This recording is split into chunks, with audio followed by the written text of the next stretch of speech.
Assalamualaikum dan salam sejahtera. Dalam video ini, kumpulan kami yang terdiri daripada Wan Amirul Mukmin, Balikis Najwa, Muhammad Nur Ikram dan Matin Muzammil akan menerangkan tentang keterangan pakar. Keterangan pakar merupakan salah satu bentuk keterangan yang diterima dalam Islam. Pemakaian keterangan pakar digunakan di mahkamah syariah dan juga di mahkamah sivil. Terdapat batasan dari segi peruntukan dan kecenderungan hakim untuk menggunakan kaedah ini di mahkamah syariah.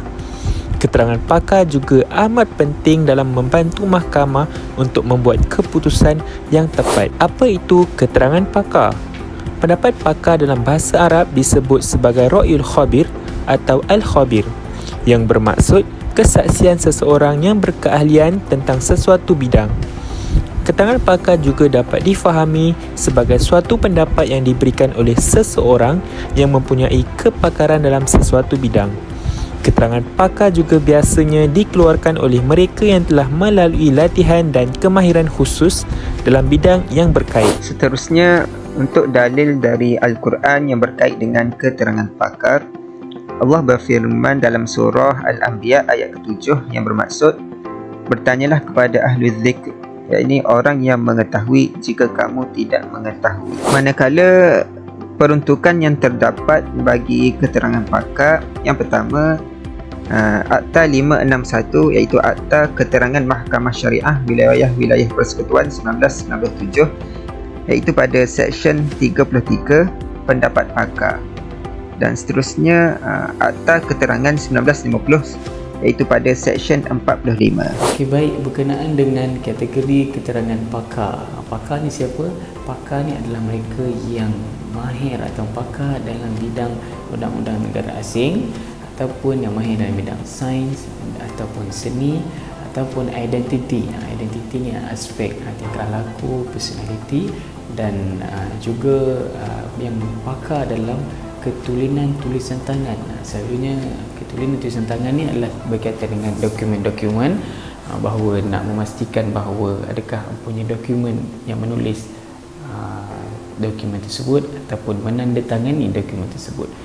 Dan juga pakar ini adalah mereka yang pakar dalam kes-kes berkenaan dengan cap jari, dan juga mereka yang pakar dalam penentuan nasab, sama ada nak menafikan nasab ataupun menentukan nasab. Jadi mereka yang pakar dalam bidang-bidang ini dah disebut pakar, dan keterangan mereka boleh diguna pakai.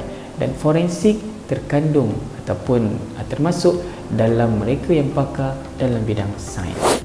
Seterusnya, keterangan pakar juga mempunyai perbandingan antara undang-undang sivil dan perbahasan fiqh.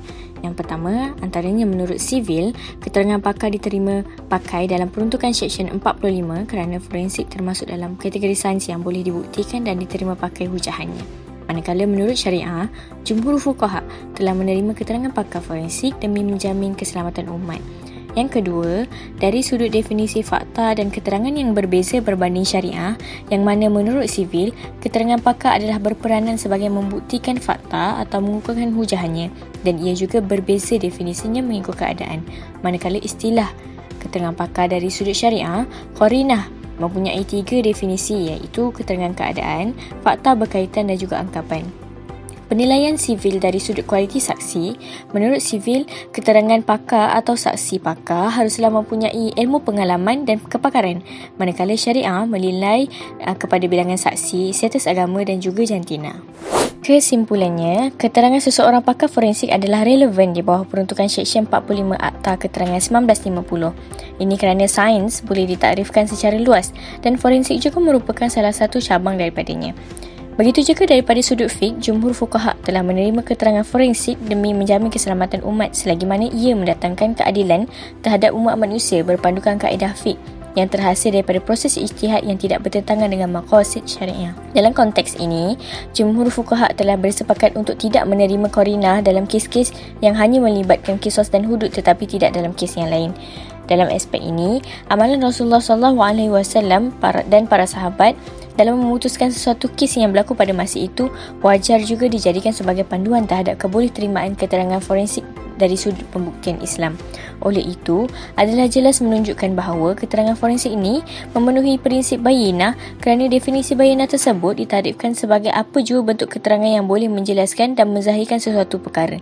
Apa jua kaedah pembuktian yang membawa keadilan dalam kalangan umat Islam wajar diterima dan dilaksanakan oleh mahkamah syariah.